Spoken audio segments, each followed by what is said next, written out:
On today's episode of Locked on Lightning, the Lightning win again. They go on to face the Stamkos gets his 1,000th goal. We talk about it all in this episode, but first, let's play that music. You're Locked on Lightning, your daily podcast on the Tampa Bay Lightning. Part of the Locked On Podcast Network, your team every day.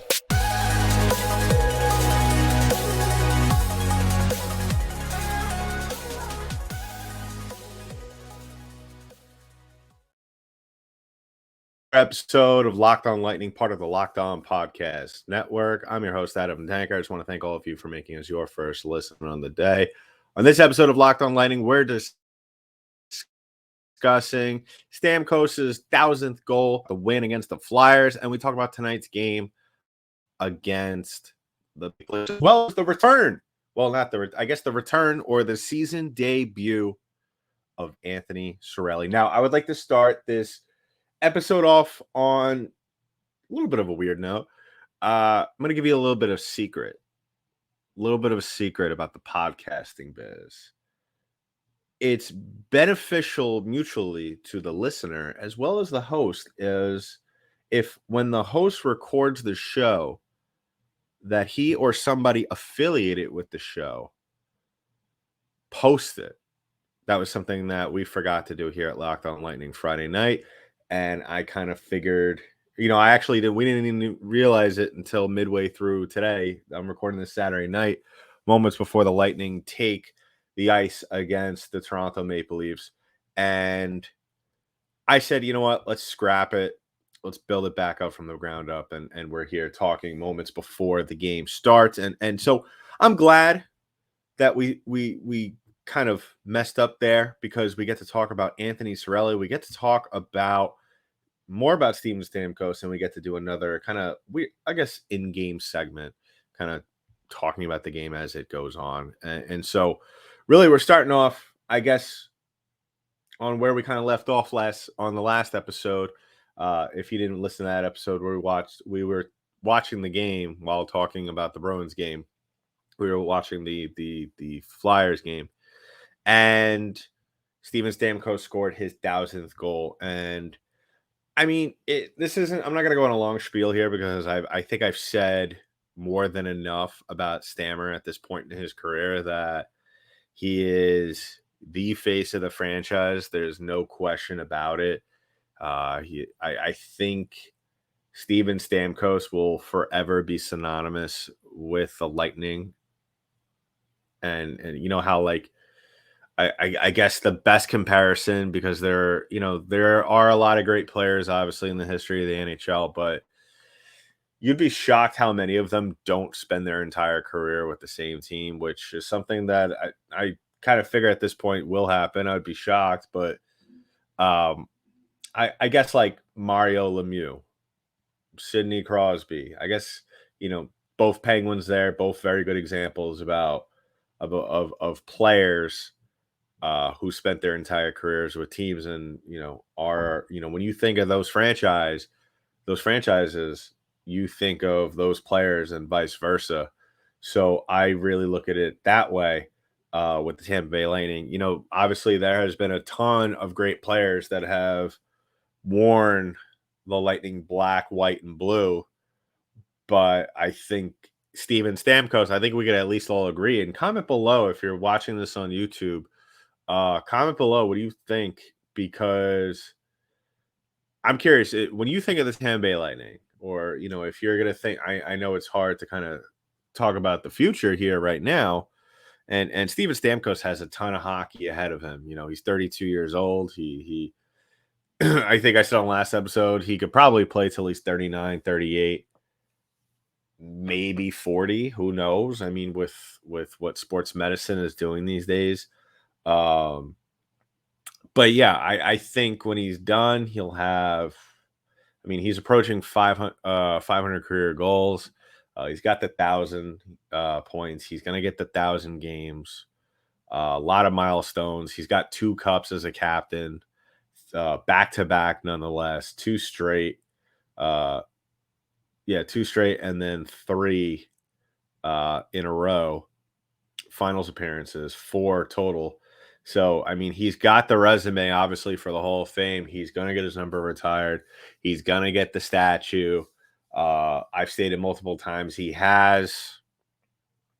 I think the pedigree underneath his belt as a captain to really where I think if you had to make a Mount Rushmore or a top five of, if you will, of the best goaltender, I mean, the best captains, excuse me, of all time, I think Steven Stamkos has to be in that conversation.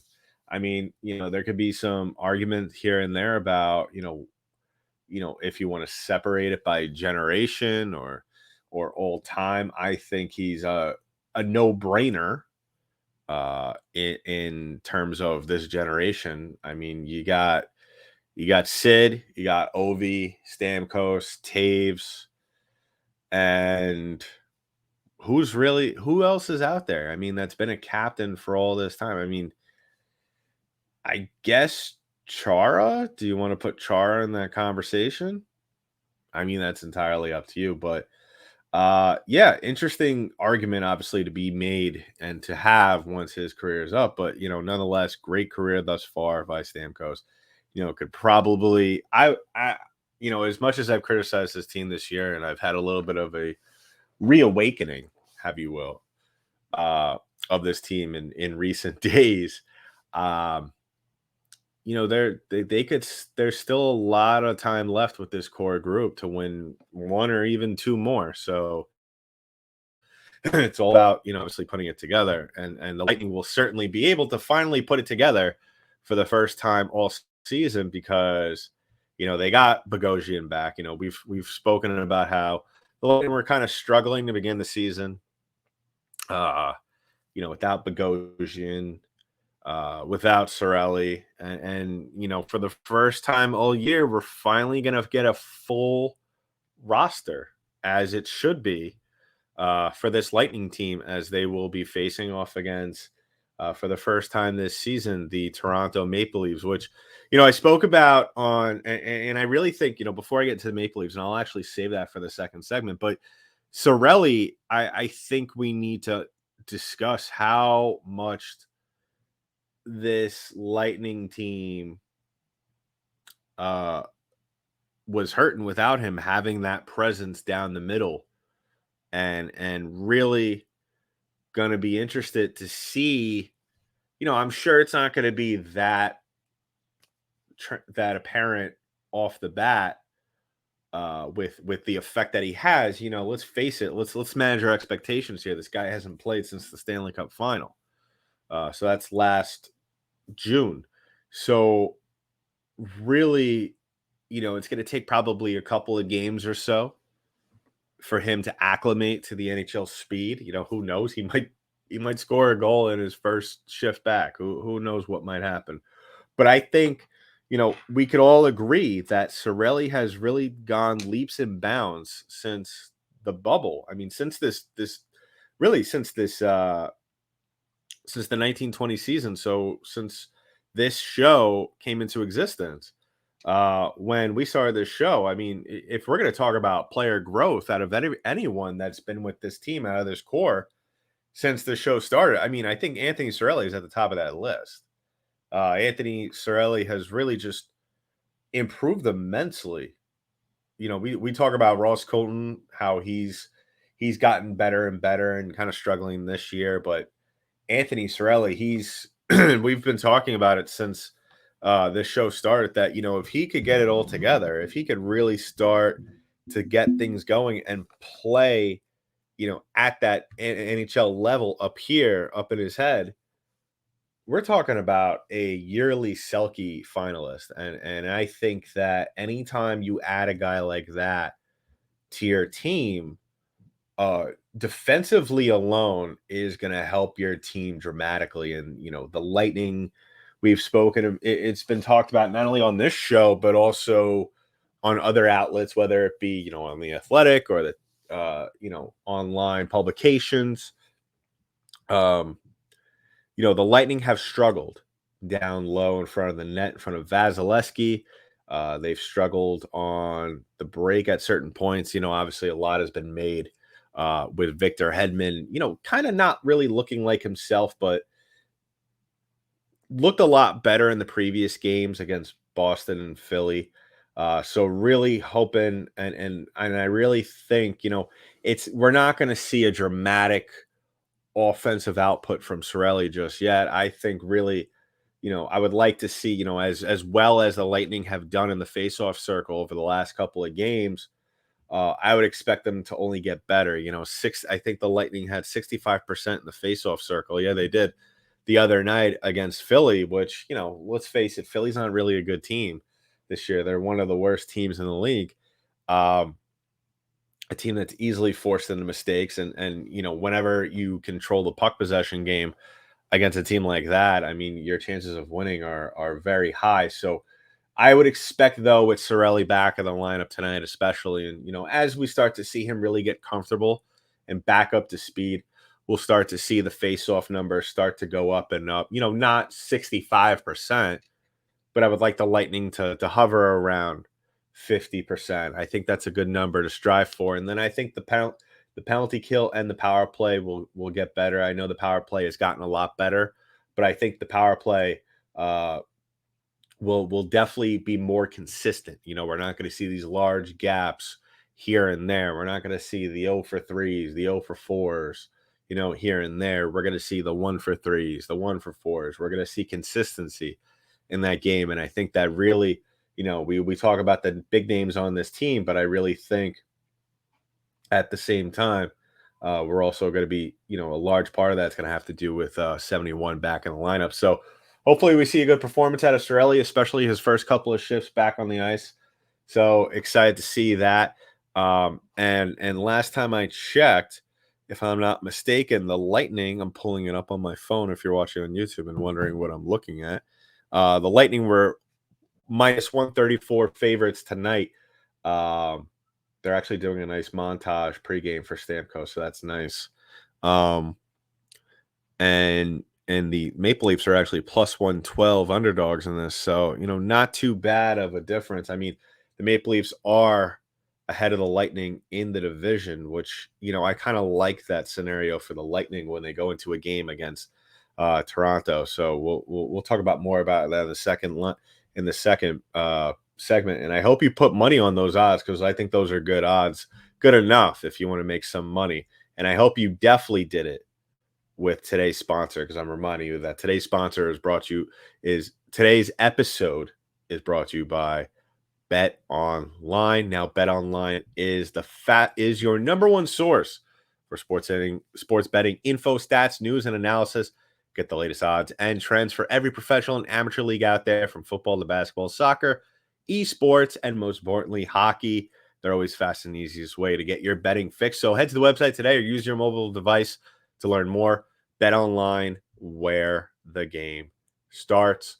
And I just want to remind everybody, if you haven't already, please go ahead and subscribe to the show. Hit the notification button when you subscribe to us on Instagram. On YouTube. And we could be found on Twitter at LO_Lightning, LO_Lightning on Twitter, and then LockedOn_Lightning on Instagram. I'm podcasting, I'm recording, and also looking at this very nice, touching montage that they, they're showing all the ups and downs and all the great moments from Stamkos' career. I mean, one of the things that really comes to my mind when I think about Stamkos is when he had that big injury, when he went into the goal post and broke his leg, and then kind of like the struggle he had a little bit here and there. And then obviously the other moment that I always think of with Stamkos is when he was hurt at the end, going into when the league stopped because of COVID, and then it looked like he was coming back for the playoffs, had that abdominal injury, or I don't remember. I think it was the lower body injury, and then he came back for game 3. Game 5 in the Stanley Cup final. And no, it was game 3. Yeah, it was game 3, because then he came up and put on his pads for game 5. But scoring that goal in only, I think it was 3 minutes of ice time. And even, if you don't know this, on that shot when he scored that goal against Dallas, he actually tore his abdominal muscle, which I could only imagine how painful that was. But I think with all the the adrenaline that comes with playing in a Stanley Cup final. I think really that wasn't something that bothered him in that moment. But yeah, so like I said, great career by Stamkos. No small feat reaching 1,000 points in your career. Um, but at the same time, nowhere even close to even remotely being finished. So can't wait to see where he ends. And hopefully he could tack on to that tonight against division rivals, the Toronto Maple Leafs, which I love. I think I've said it here multiple times on this show, and I'm pretty sure probably some of our listeners are just sick of hearing it by now. If you are, too bad. I'm going to keep saying it and saying it. My favorite games by far that the Lightning play are the ones against the Atlantic Division, especially the Boston Bruins, especially the Toronto Maple Leafs, because those are the teams that really consistently, last year we had Florida. Florida's kind of taken a step back this year, not too far off the pace that the Lightning are, only 3 points behind. But where the Lightning are, we're not looking behind us. We're looking ahead, and ahead is Toronto and Boston. With Boston 9 points ahead, and then you got 6 points ahead with Toronto. So definitely a very important 2 points tonight, and that we wrap things up in regulation tonight. So, random thought. I wonder if Jay Feaster, if they recorded something for him. We definitely gotta reach out to him. Because he was the one. Obviously, if you listen to the episode, if you haven't, go back. We've had former Lightning general manager on the show multiple times. Big friend of the pod. Jay Feaster drafted him first overall pick, and jokingly, I remember when Jay was on the show, I asked him, was there any conversation remotely about going another way other than Stamkos? And I think whether it was off camera or during the show, Jay said to me, unless I didn't want to keep my job, I think the right choice, or the choice then, was definitely Stamkos. So glad definitely that he drafted him. But yeah, I think for tonight's game, I think that this is going to be somewhat similar of what we saw in Boston. I don't think it's going to come, and I might sound a little crazy for this, but I don't think it's going to come as easy as what we saw against Philly. That was a physical game. Philly's definitely going to bring it. And I know Toronto is definitely going to bring it tonight. I think there's a lot of, at least for the Toronto side, I don't think that really any of the guys on Tampa are really thinking about that playoff series from the opening round. But I definitely think that there's some players on Toronto that are definitely going to take how they felt and how things ended against the Lightning last year to heart, and they're still thinking about that, still upset about it. And you're definitely going to go out there and make your feelings known through your play. So even though the Lightning are at home, definitely a game in which you're going to have to keep your eyes open, not relax into it. You're going to have to go from the opening puck drop. You're going to have to go out there, play physical, play hard, take control of the game through puck possession. Kind of take the blueprint that you had, the winning blueprint from Philly, and the loss to Boston, even though,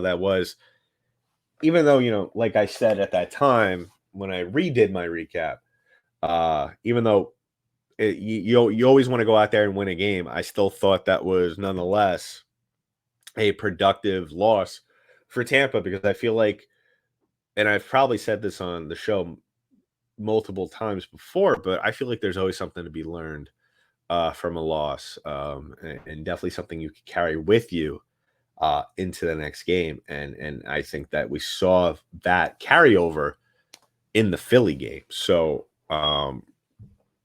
curious to see what gets carried over exactly into tonight's game against Toronto. Obviously, the players you want to worry about tonight, other than Austin Matthews, definitely Mitch Marner, who's just completely red hot. I think he's up to 18 points. I don't know if it's ended yet, but he's had last time I heard he had an 18-point streak, which is like insane right now. Obviously Austin Matthews, William Nylander, John Tavares, who's had a better year this year. You know, if you listened to this show before in the playoffs last year, I kind of like to rag on Tavares, just because of like the big deal that has happened. Um, the whole big deal of him going to Toronto and free agency, and the Maple Leafs paying him all this money, and just him kind of just disappearing. Especially in that playoff series. That's what I took from it. I kind of figured there was moments in that series where obviously everyone's going to focus on Matthews and Nylander and Bunting, who's another player, obviously Michael Bunting, who had a phenomenal year last year, who finished in the Calder Trophy standings. But I always like to rag on Tavares because, he doesn't make as big of an impact as I think for a guy who's getting paid that much money. But I think he's really had a year where we're starting to see, at least in my mind, the John Tavares that the Maple Leafs signed. And I think a lot of that goes into the coaching that has been done this year by Sheldon Keefe. So kudos to him. And then, if you look at this Toronto team, I mean, there's really not a player that you can't look past. After the first line, even defensive pairing, it kind of gets a little shady there for them. But that first line with Giordano and Hall, I think that's as solid as you could find around the NHL. I mean, obviously there's lines that are better or just as good, but that's a pretty solid line there as well. I think tonight's game is going to be won by the depth. I don't think we're going to see, excuse me. I think really what's going to come down to is depth, discipline, and puck control. And I think the team that does that, I think, is going to come out on top. I think it's going to be a low-scoring game for the most part. I think we're going to see maybe 2-1, maybe 3-1 with the empty netter at the end. But I fully expect the Lightning to come out with a lot of energy, especially on Steven Stamkos night, celebrating his 1,000th career point. And I expect him to go out there, play with a lot of energy. Like I said, play disciplined hockey. There's also going to be a lot of energy around Cirelli coming back too. So really excited to see how this team responds. We talk about it. We talk about what we think is going to happen. And at the end of the day, the Lightning need to go out there and execute. And I think they will against their division rivals. So wrapping things up, I'm going to predict a 3-2 Lightning win. Stamkos gets a goal tonight. I think Cirelli will pick up an assist. I think we see Nick Paul continue to kill the Maple Leafs. He picks up where he left off from that first round against them last year. And I'm going to say Sergachev scores another goal. And hopefully I'm right. I think I've been pretty accurate for the most part with predictions on this show over the last 3 seasons or so. So hopefully that stays true. Let me know below what you think of those predictions on YouTube. Like I said, hit that subscribe button, hit that notification button, hit that thumbs up, and drop a comment below on our YouTube page. Tell your friends, tell your family, tell your kids, tell whoever follows Lightning hockey that the #1 Lightning source podcast is on YouTube, and to go ahead and subscribe and drop a comment, drop a question so we can do some mailbag. I want to hear some mailbag questions. And if you don't have us on YouTube, we're available on every audio platform that distributes podcasts. So that's Spotify, Google Play, iTunes, wherever, Stitcher. So wherever you listen to podcasts in audio form, we are there as well. And once again, go ahead and follow us on our social media pages at @L_Lightning on Twitter, as well as @Locked_On_Lightning on Instagram. So that's been it for this episode of Locked On Lightning, part of the Locked On Podcast Network. I'm your host, Adam Danker. I'll talk to you next.